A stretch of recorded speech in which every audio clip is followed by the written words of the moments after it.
Swaraj news సమాజహితమే మా స్వరం. అతి తక్కువ కాలంలోనే అశేష ప్రేక్షకాదరణ పొందిన స్వరాజ్ న్యూస్. గ్రామాల్లో సమస్యలు ఉన్నాయా?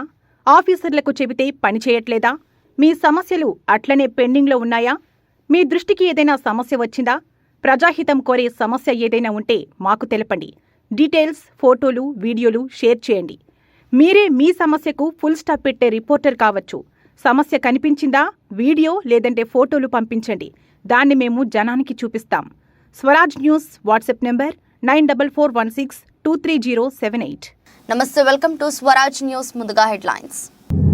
డెమోక్రటిక్ పార్టీ అభ్యర్థిగా బైడెన్ నామినేషన్ ఖరారు.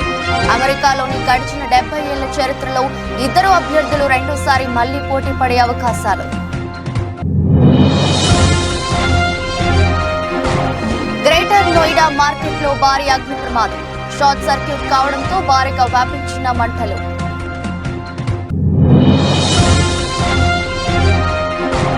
గీతాంజలి కేసులో ఎవరిని వదిలిపెట్టేది లేదు.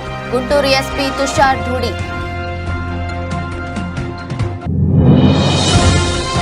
భీమవరాన్ని నేను వదలను. సీట్ల కోత. టీడీపీ, బీజేపీ, జనసేన పొత్తుపై పవన్ కళ్యాణ్ కీలక వ్యాఖ్యలు. మహాలక్ష్మి స్వశక్తి మహిళా పథకం ప్రారంభం. 1 కోటి మంది మహిళల్ని కోటీశ్వరులు చేస్తామన్న సీఎం రేవంత్ రెడ్డి. కళ్లల్లో నీళ్లు తిరుగుతున్నాయి. సమైక్య పాలకులే నయం. నేను గెలుచుంటే దేశంలో అగ్గి రాజేసేవాడిని. కరీంనగర్ సభలో ప్రసంగించిన కేసీఆర్. రోహిత్ శర్మలో అద్భుతమైన నాయకుడిని చూశాను. ఆ రోజు జరిగిన ఘటనను గుర్తు చేసుకుని ఎమోషనల్ అయిన అశ్విన్.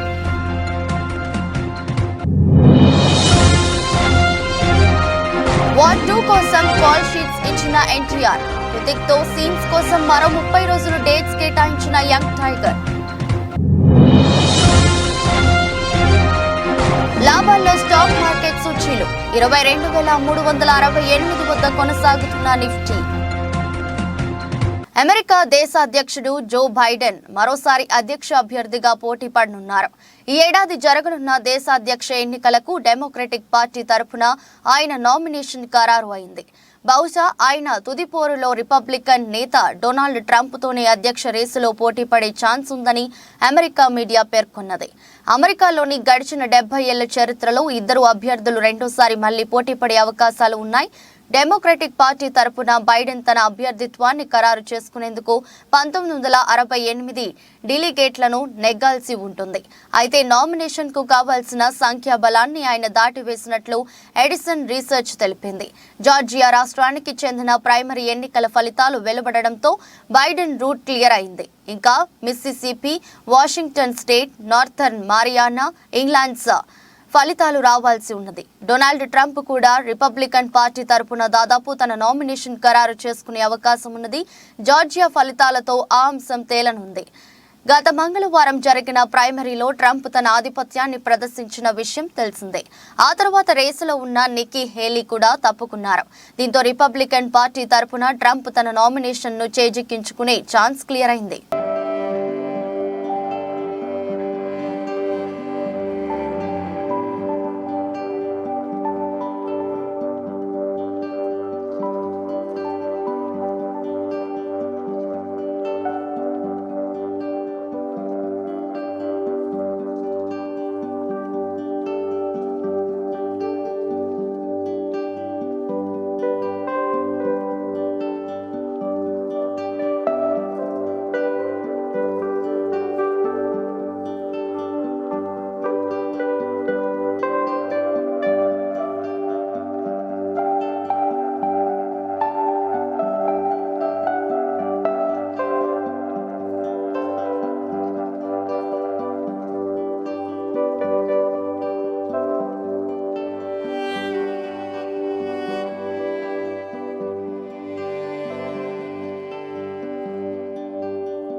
గ్రేటర్ నోయిడా మార్కెట్లో భారీ అగ్ని ప్రమాదం జరిగింది. చార్మూర్తి చౌక్ వద్ద ఉన్న ఈటరీస్ ఈ ప్రమాదం జరిగింది. ఓ దాబాలో షార్ట్ సర్క్యూట్ కావడంతో అగ్ని ప్రమాదం సంభవించింది. అక్కడి నుంచి మిగతా దాబాలకు అది పాకింది. అయితే ఏ కారణం వల్ల ప్రమాదం జరిగిందో ఇంకా స్పష్టం కావడం లేదు. మంటల్ని ఆర్పేందుకు 8 ఫైర్ ఇంజిన్లు వచ్చాయి.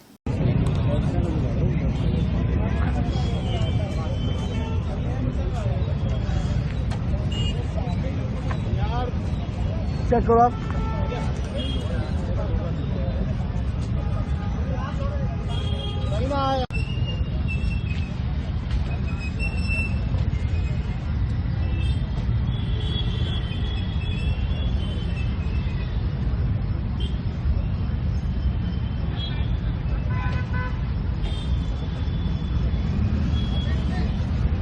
సోషల్ మీడియా ట్రోల్స్ కారణంగా గుంటూరు జిల్లా తెనాలికి చెందిన గీతాంజలి అని 28 ఏళ్ల మహిళ ఆత్మహత్య చేసుకుంది. ఈ నెల 7వ తేదీన గీతాంజలి ఆత్మహత్య యత్నం చేసిందని గుంటూరు జిల్లా ఎస్పీ తుషార్ డూడి వెల్లడించారు. మంగళవారం ఆయన మీడియాతో మాట్లాడుతూ ఆత్మహత్య యత్నం చేసిన గీతాంజలిని వెంటనే జీజీహెచ్ కు తరలించినట్టు చెప్పారు. రైల్వే పోలీసులు ఎఫ్ఐఆర్ నమోదు చేసి దర్యాప్తు చేసినట్టు తెలిపారు. రైల్వే పోలీసుల దర్యాప్తులో సోషల్ మీడియా పోస్టింగ్స్ ద్వారా మనస్తాపానికి గురైందని తేలిందన్నారు. రైల్వే పోలీసులు కేసును తెనాలి 1 టౌన్ కు ట్రాన్స్ఫర్ చేశామని ఎస్పీ తుషార్ డూడి చెప్పారు. అక్కడ ఎఫ్ఐఆర్ అలర్ట్ చేశామన్నారు. 306 సెక్షన్ కింద కేసు నమోదు చేసినట్టు తెలిపారు. Digital foot prints, social media handles check చేస్తున్నామని, కొన్ని ఫేక్ ఐడీలు, కొన్ని ఒరిజినల్ ఐడీలు ఉన్నట్లు గుర్తించామన్నారు. అసభ్యకర పోస్టింగ్స్ పెట్టిన వారిని గుర్తిస్తామని, ఈ కేసులో ఎవరిని వదిలిపెట్టేది లేదని ఎస్పీ తుషార్ డూడి పేర్కొన్నారు. 306 APC, that is abetment to suicide. What Gitanjali went through is very disturbing. She was forced to commit suicide just because she posted a video out of excitement. As part of AP police and AP government, we are committed to the safety of women not only in physical space but in cyberspace also. This cyberspace is as vulnerable for women and children as it is in real physical world. Already we have got few digital footprints, trolls, and even the kind of language that is used, I cannot put in front of media also. That is the situation. We have identified certain social media handles. We are still going through it. We would be tracing the people, the original. Few handles seem like they are being operated by the original owners of the pages. Few handles, they seem to be outright fake. But we will not stop there.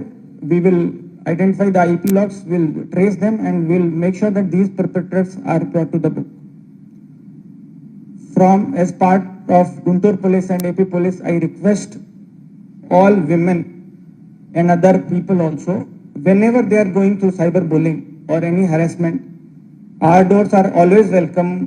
We will take necessary action. We will make sure that cases are brought to the logical conclusion. Please don't take such extreme step. Think about your family. Gitanjali, she is survived by 2 daughters, one aged 9 years, one aged 7 years.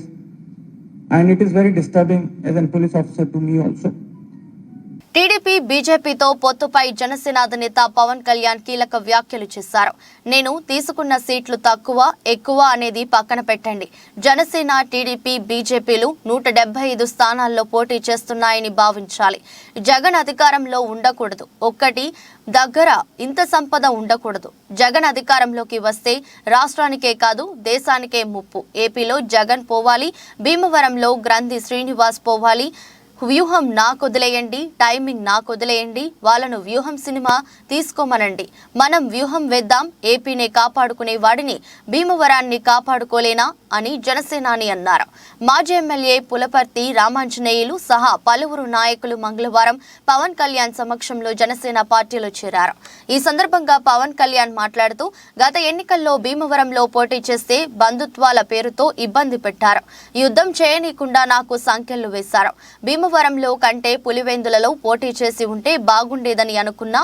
పులివెందుల్లో పోటీ చేసి ఓడిపోయి ఉన్నా నేను బాధపడేవాడిని కాదు. సీట్లు తగ్గిపోయాయని కొందరు బాధపడుతున్నారు. కానీ గతంలో నా ఒక్క సీటు గెలిచి ఉంటే ఇవాళ పరిస్థితి వేరేగా ఉండేది. గతంలో జరిగిన తప్పిదాలకు నేను పరిహారం కడుతున్నాను. ఇవాళ నవశకం ప్రారంభించాం. భీమవరంలో ఎమ్మెల్యేగా ఓడిపోయిన వ్యక్తి పొత్తులను ముందుకు తీసుకెళ్లడంలో కీలకమైన వ్యక్తి అయ్యారు. గత ఎన్నికల్లో భీమవరం నుంచి నేను ఓడిపోతే నాపై పోటీ చేసిన రామాంజనేయులు చాలా బాధపడ్డారు. భీమవరంలో పార్టీ కార్యాలయం పెట్టుకోవడానికి కూడా స్థలం ఇవ్వకుండా ఎమ్మెల్యే గ్రంథి అడ్డుకున్నారు. నేను పార్టీ కార్యాలయం పెట్టుకోవడానికే గ్రంథి శ్రీనివాస్ అడ్డుకున్నారంటే ఎంత రౌడీజం చేస్తున్నారో అర్థం చేసుకోవాలి. నేను తీసుకున్నది తక్కువ ఎక్కువ ఇవన్నీ మర్చిపోండి. 175 సీట్లు 175 సీట్లు జనసేన పోటీ చేస్తుంది, 175 సీట్లో భారతీయ జనతా పార్టీ పోటీ చేస్తుంది, 175 సీట్లో తెలుగుదేశం పోటీ చేస్తుంది. ఎందుకంటే ఈసారి జగన్ తాలూకు పార్టీని పక్కన పెట్టకపోతే రాష్ట్రానికి కాదు దేశానికే హాని. అది ఇంత ఒక్కడి దగ్గర ఇన్ని వేల కోట్ల డబ్బు, ఒక్కడి దగ్గర ఇంత అరాచకం, ఇంత కిరాయి సైన్యం, ఒక్కడి దగ్గర ఇంత అక్రమంగా అధికారం, ఒక్కడి దగ్గర చేరితే ఇంకెవడు బతకలేడు. భీమవరంలో ఇంతమంది పెద్దలు ఉన్నారు, ఎవరు ఒకరు కాదు, ప్రపంచంలో అత్యంత ఎక్కువ ప్రపంచంలోని కుబేర్లంతా ఇక్కడ ఉన్నారు భీమవరంలో. కానీ అందరూ కలిసి ఒక్క రౌడీ ఎమ్మెల్యేకి భయపడాల్సి వస్తుంది, ఎదురు చెప్పలేకపోతుంది. ఎందుకు? దానికి కారణం నేనే బాధ్యతను. దానికి స్థలం నాకు అమ్మడానికి వచ్చి ఎమ్మెల్యే గారు మమ్మల్ని గొడవ మీద పెడతారని మీకు అమ్మలేమని నాకు చెప్పారు. కానీ నేను గొడవ పెట్టుకుందామంటే నాకు నిజంగా చొక్కా జించుకొని నాలాగా నిలబడే ఒక్క వ్యక్తి నుండి కొట్టేసేవాడిని పాటి, ఆ స్థలాన్ని ఇల్లు కట్టేసేవాడిని పాటికి. ఆ బాధ్యత తీసుకోవడానికి భయం వేస్తుంది అందరికి, ఎందుకంటే గొడవ పెట్టుకోవాలి ఎమ్మెల్యేతోటి. నేను ఇవన్నీ పెట్టుకుంది నేను ఈ రోజున వీటన్నిటినీ ముందుకొచ్చి పులపర్తి ఆంజనేయ గారు ఒకటే చెప్పారు. నేను పులపర్తి ఆంజనేయ గారు ఒకటే ఒక బాధ్యత అడుగుతున్నాను ఈ రోజున, కోరిక. నాకు జనసేన ఆఫీస్కి నేను ఎప్పుడన్నా వచ్చి ఉండటానికి ఒక చిన్నపాటి స్థలం చూపించి నా డబ్బులతో నేను కొనుక్కుంటాను. ఎందుకంటే నేను ఎప్పుడు ఉచితంగా ఎవరిని ఏం అడగను, నాకు తీసుకోవడం కూడా నాకు ఇష్టం లేదు. ఈరోజు నేను అడుగుతున్నా, ఎందుకంటే నేను భీమవరాన్ని నేను వదలను, నాది. అందుకని అడుగుతాను, రౌడిజం పోవాలి అక్కడి నుంచి, బాధ్యతతో కూడిన వ్యక్తులు ఉండాలి అక్కడ పొలిటికల్ ప్రాసెస్లో. టైమింగ్ అండ్ స్ట్రాటజీ నాకు వదిలేయండి, వ్యూహం నాకు వదిలేయండి. వాళ్ళ వ్యూహం సినిమాలు తీసుకునేవాడి, మన వ్యూహం వేద్దాం.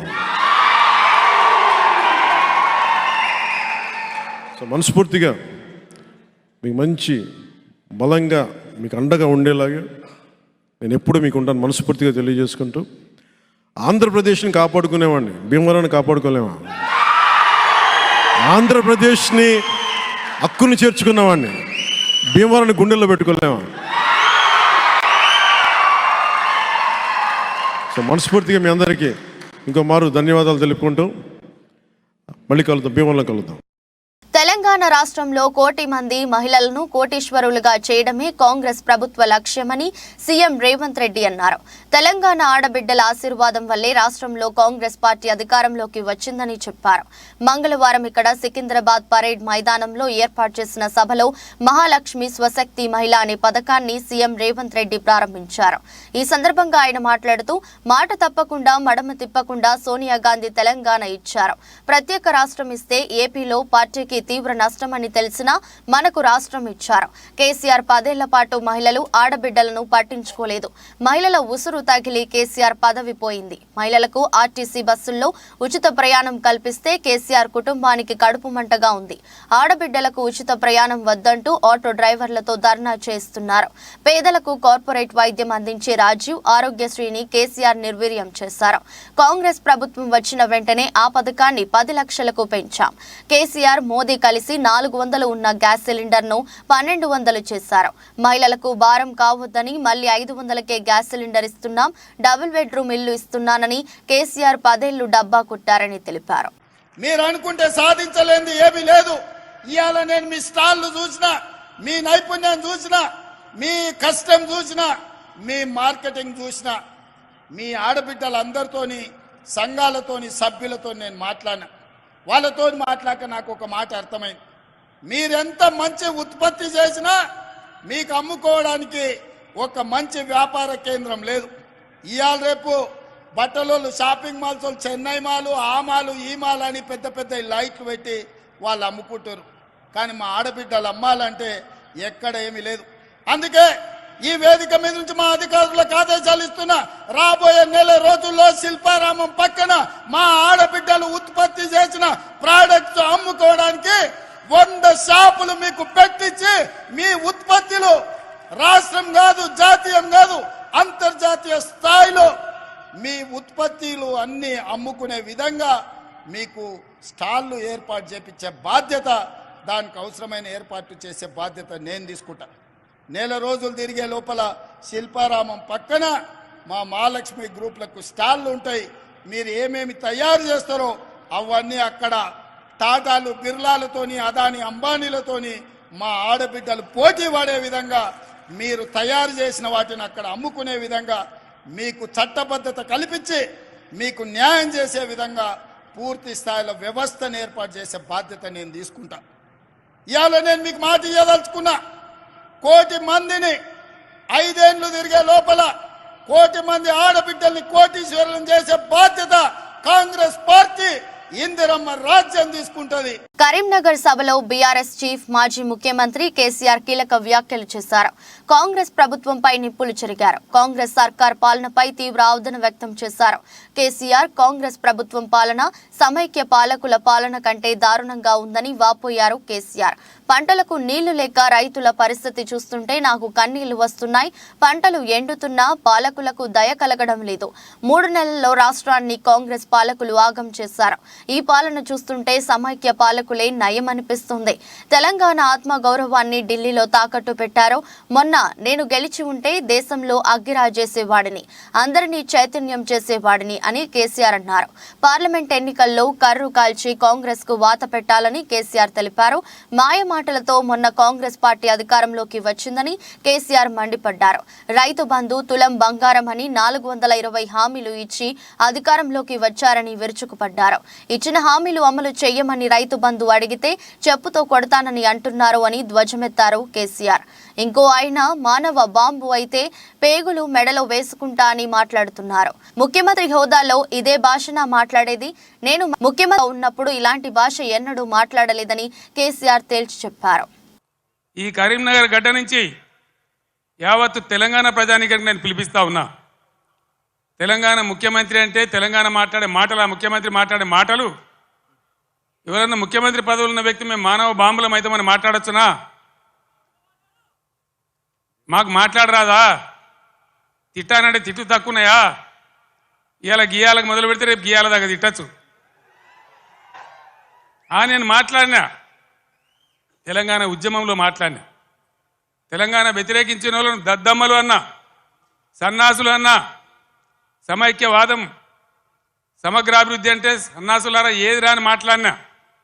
కానీ ఈ విధంగా 10 ఏళ్ళ ముఖ్యమంత్రికి ఉన్నప్పుడు నా నోటి నుంచి ఒక్క రోజన్నా ఒక సందర్భములన్నా ఇటువంటి దురుసు మాటలు మీరు విన్నరా?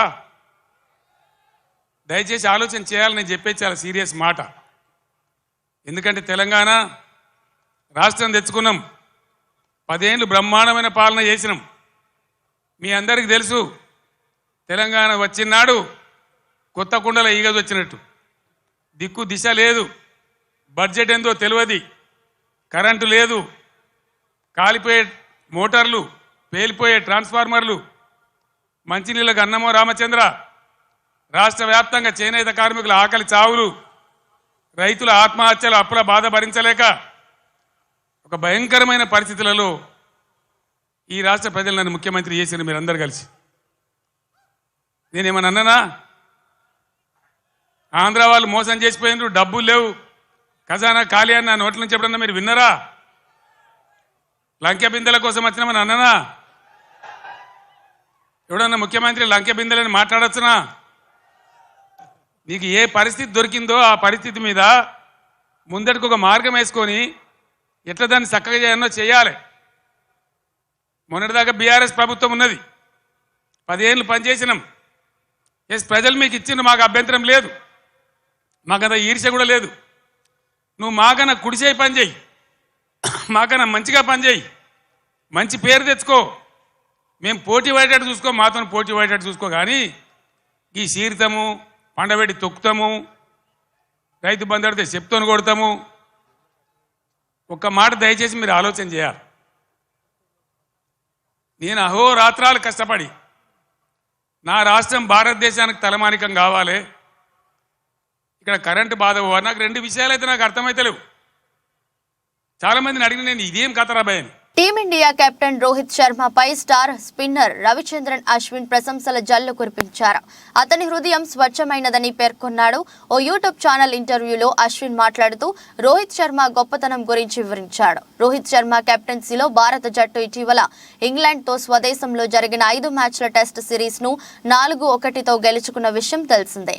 అయితే ఈ సిరీస్లోని 3వ టెస్ట్ మ్యాచ్లో 2వ రోజు స్టార్ స్పిన్నర్ అశ్విన్ తన తల్లి అనారోగ్యం కారణంగా వెంటనే ఇంటికి ప్రయాణం కావాల్సి వచ్చింది. ఆ సమయంలో జరిగిన ఘటనను అశ్విన్ వెల్లడించాడు. తన తల్లి అనారోగ్య పరిస్థితి విషమంగా ఉందని తెలుసుకున్న వెంటనే అశ్విన్ ఇంటికి వెళ్లాలనుకున్నాడు. తన తల్లి ఎలా ఉంది, అపస్మారక స్థితిలో ఉందా అని వైద్యుడిని అశ్విన్ ప్రశ్నించాడు. చూసే స్థితిలో లేదని సమాధానం రావడంతో కన్నీళ్లు పెట్టుకున్నానని అశ్విన్ తెలిపాడు. తాను రాజ్కోట్ నుంచి చెన్నై వెళ్లే విమానాల కోసం వెతకడం ప్రారంభించాను.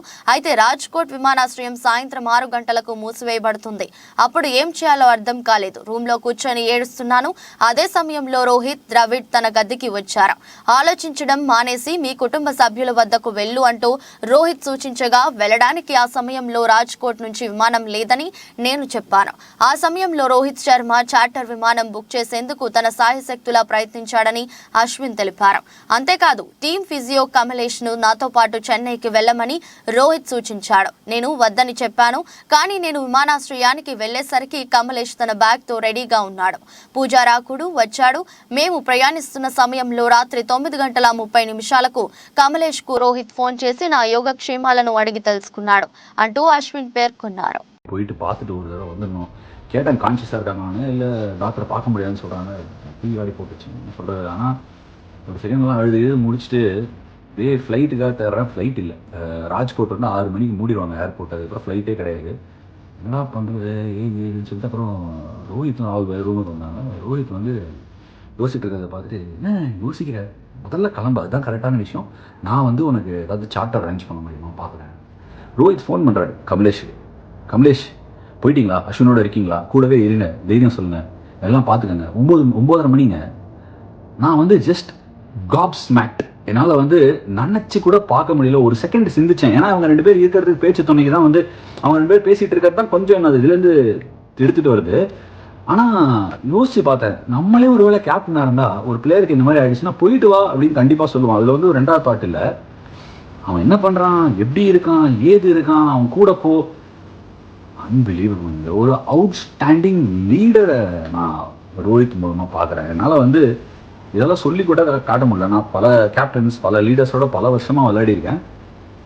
இன்னும் இருக்குங்க அந்த நல்ல மனசுக்கு தான் வந்து 5 IPL டைட்டில் அடிச்சிருக்கான். தோனிக்கு நிகராக டைட்டில் அடிச்சிருக்கான். ஆனால் கடவுள் ஒன்றும் சும்மா கொடுக்க மாட்டார்.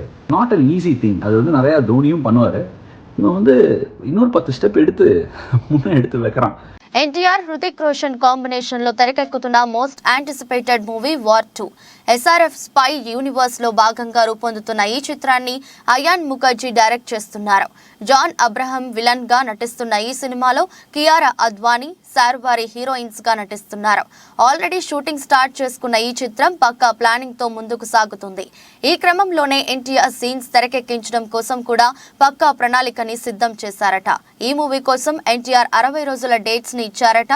వీటిలో 30 రోజులు తన సోలో సీన్స్ కోసం, మరో 30 రోజులు హృతిక్ తో కలిసి ఉన్న సీన్స్ కోసమట. వచ్చే నెల నుంచి ఎన్టీఆర్ ఈ మూవీ షూటింగ్ సెట్స్ లోకి అడుగు పెట్టనున్నారని సమాచారం. కాగా ఈ సినిమాలో ఎన్టీఆర్ రా ఏజెంట్ గా కనిపించబోతున్నారని సమాచారం. టైగర్, పఠాన్, మేజర్ కబీర్లా ఎన్టీఆర్ పాత్రని కూడా SRF స్పై యూనివర్స్ లోకి తీసుకురాబోతున్నారట. వార్ 2 తరువాత ఎన్టీఆర్ పాత్రతోనే సింగిల్ గా ఓ మూవీ ఉండబోతుందట. బాలీవుడ్ ఎంట్రీతోనే ఎన్టీఆర్ భారీ ప్రాజెక్ట్ ని సెట్ చేస్తుండటంతో ఆడియన్స్ లో భారీ అంచనాలు క్రియేట్ అవుతున్నాయి.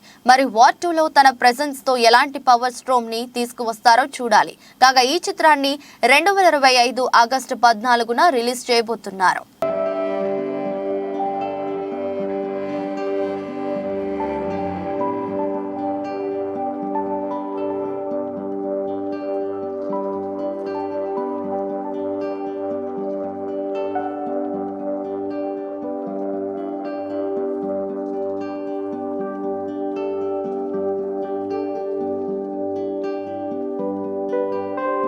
దేశీయ స్టాక్ మార్కెట్ సూచీలు బుధవారం లాభాలతో ప్రారంభమయ్యాయి. అంతర్జాతీయ మార్కెట్లలోని సానుకూల సంకేతాలు సూచీలకు దన్నుగా నిలుస్తున్నాయి. ఉదయం 9:28 సమయంలో సెన్సెక్స్ 149 పాయింట్ల లాభంతో 73,817 వద్ద ట్రేడ్ అవుతుంది. నిఫ్టీ 32 పాయింట్లు లాభపడి 22,368 దగ్గర కొనసాగుతుంది. డాలర్తో పోలిస్తే రూపాయి మారకం విలువ 82.81 వద్ద ప్రారంభమైంది.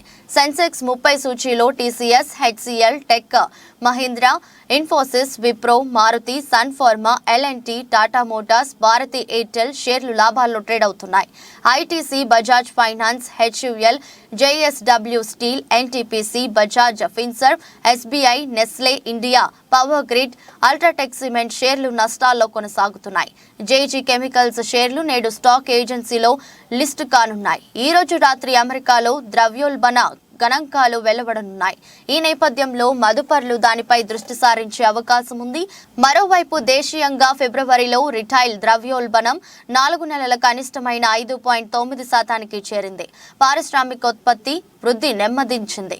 తయారీ, మైనింగ్, విద్యుత్ రంగాలు నిరుత్సాహపరచడంతో ఈ ఏడాది జనవరిలో 3.8% నమోదైంది.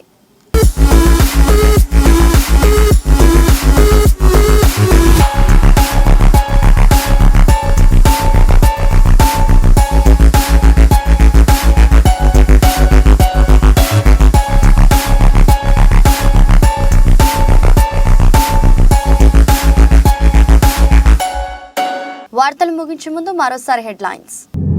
డెమోక్రటిక్ పార్టీ అభ్యర్థిగా బైడెన్ నామినేషన్ ఖరారు. అమెరికాలోని గడిచిన 70 ఏళ్ల చరిత్రలో ఇద్దరు అభ్యర్థులు రెండోసారి మళ్లీ పోటీ పడే అవకాశాలు.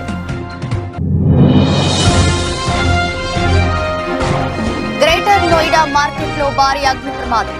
షార్ట్ సర్క్యూట్ కావడంతో భారీగా వ్యాపించిన మంటలు.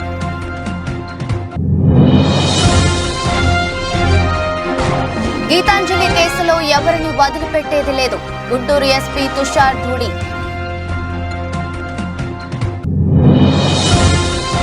భీమవరాన్ని నేను వదలను. సీట్ల కోత. టీడీపీ, బీజేపీ, జనసేన పొత్తుపై పవన్ కళ్యాణ్ కీలక వ్యాఖ్యలు. మహాలక్ష్మి స్వశక్తి మహిళా పథకం ప్రారంభం. 1 కోటి మంది మహిళల్ని కోటీశ్వరులను చేస్తామన్న సీఎం రేవంత్ రెడ్డి. కళ్లల్లో నీళ్లు తిరుగుతున్నాయి. సమైక్య పాలకులే నయం. నేను గెలుచుంటే దేశంలో అగ్గి రాజేసేవాడిని. కరీంనగర్ సభలో ప్రసంగించిన కేసీఆర్. రోహిత్ శర్మలో అద్భుతమైన నాయకుడిని చూశాను.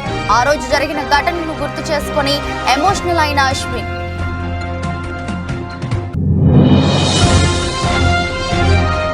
వార్ 2 కోసం కాల్ షీట్స్ ఇచ్చిన ఎన్టీఆర్. హృతిక్ తో సీన్స్ కోసం మరో 30 రోజులు డేట్స్ కేటాయించిన యంగ్ టైగర్. లాభాల్లో స్టాక్ మార్కెట్ సూచీలు 22,368 వద్ద కొనసాగుతున్న నిఫ్టీ. ఇది రోజు బులెటిన్. మరో బులెటిన్లో మళ్ళీ కలుద్దాం. అంతవరకు సెలవు. నమస్కారం.